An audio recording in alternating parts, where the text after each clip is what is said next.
Good morning, good people. Welcome to chapter 3 on the Trace the Space podcast.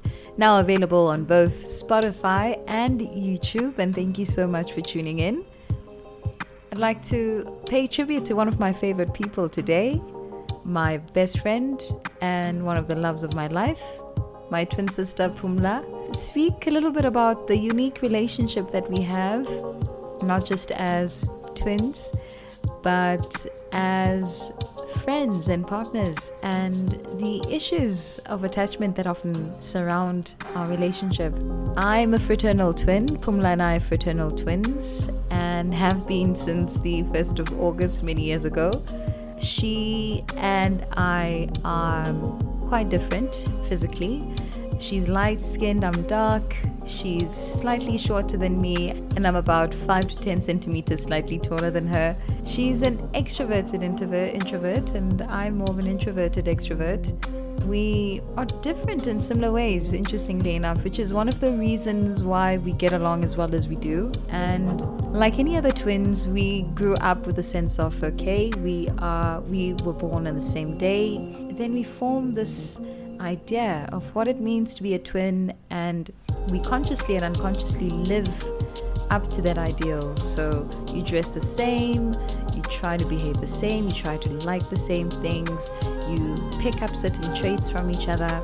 But usually what happens is the more dominant twin sets the tone for the relationship, and the less dominant twin picks up those traits and tries to emulate his or her twin sister, which was the case with me. I think because my sister was more extroverted, she was more out there, I tried to be more like her, which is cute when it first starts out, but can create some crippling and serious problems as the children grow older, as they become more of themselves, which could lead to issues of maybe identity issues in the future, which could lead to deep and severe attachment issues.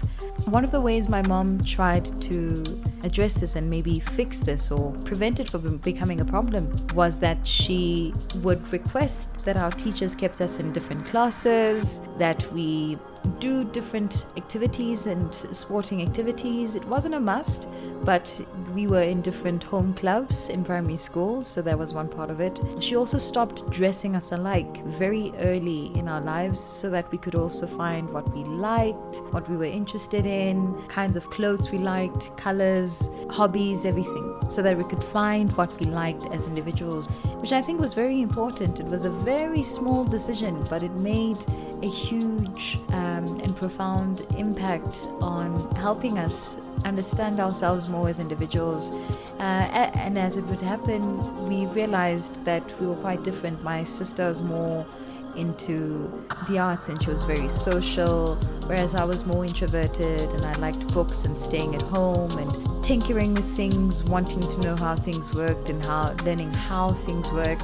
I enjoyed anything that gave me a bit of an adrenaline rush. So roller skating, rollerblading, cycling was my thing. But I also liked watching different shows that had to do with technology stuff and science and all of that. Yes, in learning to have our own hobbies and our own interests, we were given enough room to be ourselves. So this, unfortunately, is not always the case with twins, where a certain impression of what they're supposed to be like and do is often imposed on them by their parents, either by them wearing the same things. And very often twins often experience unfair comparisons where they're expected to be the same and one has to be smarter or more interesting or more this and that, which, like any other siblings, twins don't like. No one likes being compared to the other, and we've been subject to that throughout our lives. Even to this day, I know for a fact that We both hate the comparisons. We're two different people, and it's something that people need to start learning to understand and accept about twins, that we're very much individuals.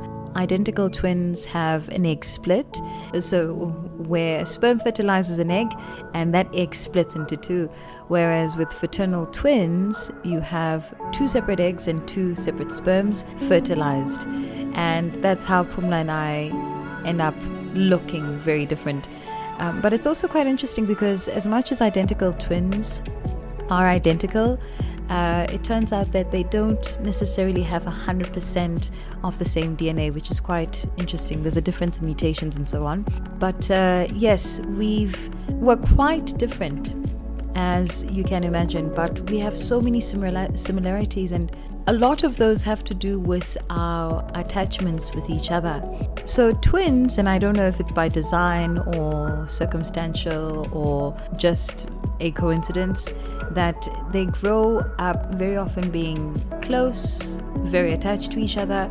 I've watched documentaries of identical twins who very often have the same personalities and same characteristics, and very often the attachment styles can be extreme to a point where they cannot live or exist without the other, which is quite scary and frightful. They cannot do the same things, they cannot do different things without the other person, and they are so codependent on each other that it is quite frightening at what level this thing can get to. So I'm quite relieved that we were given enough and ample room to explore and experiment with our individualities quite young. But it doesn't mean we've been without any of our own challenges. So because we have such a close-knit relationship, I mean, we've been close since birth, and one thing that my mom used to make very clear was that you guys are each other's best friends, and that's it, end of story. You can have other friends, you can have other relationships, but this is your best friend, and that's that. So with that mindset, it's an approach that we both unconsciously and consciously have always kept in mind. And so every other relationship that we've had in our lives has more or less had to come in and accommodate that. So it doesn't work necessarily in a hierarchy.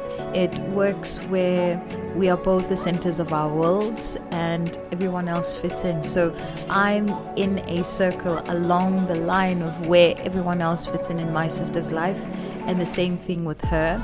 The level of priority differs, but we know that there are certain key and core parts that make our relationship successful, and without those core parts, everything else falls out of place. So that has been an integral thing, and it can be challenging for other people to come into our lives and try to change that.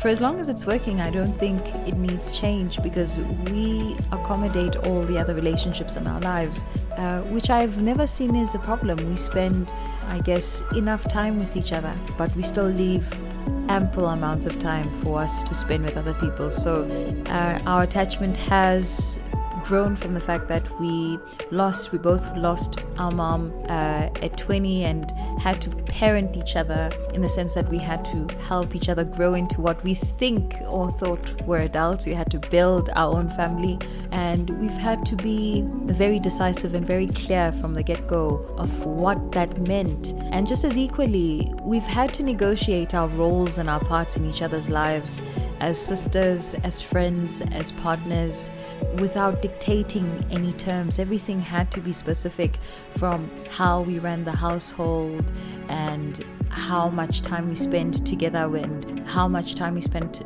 with other friends, to what work we'll be doing and who worked and who got to focus on their passion and what happens in that case, and how we accommodate and took care of raising my niece, my sister's daughter. So lots of negotiation, and I think that set the tone for how I approach all my other relationships in my life, that you have to negotiate your place in other people's lives. Secondly, that you have to accept your place in their lives based on how they accommodate you.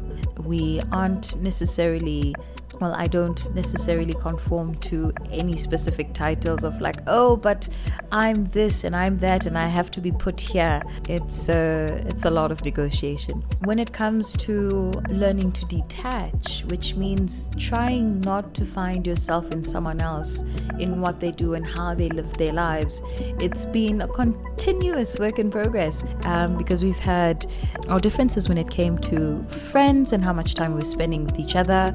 There were issues on jealousy and, oh, but is this person more important to me now than you? And, trying to understand how we navigate through that and how we find the best way to have still a very meaningful and fulfilling relationship, but also accommodating the other relationships that come along. The most important part, I think, for me has just been realizing and remembering that you are an individual first and foremost, and it can be very tough, not just in a sibling relationship where you have very strong ties, but even in romantic relationships where we often tend to try to find ourselves in our partners, that we build our lives around that person. That's why it's been very important for us to approach our relationship as a friendship. It takes the responsibility away from the other person to be something that they're not, to do things that they feel obliged to do. Yes, you have to make certain sacrifices, and yes, you have to make accommodations, but you should live the life that you want to live at the end of the day. Having very little to no expectations is something I've been working on to try and accommodate that. It can be hard sometimes, but very often our expectations are our own weight to carry.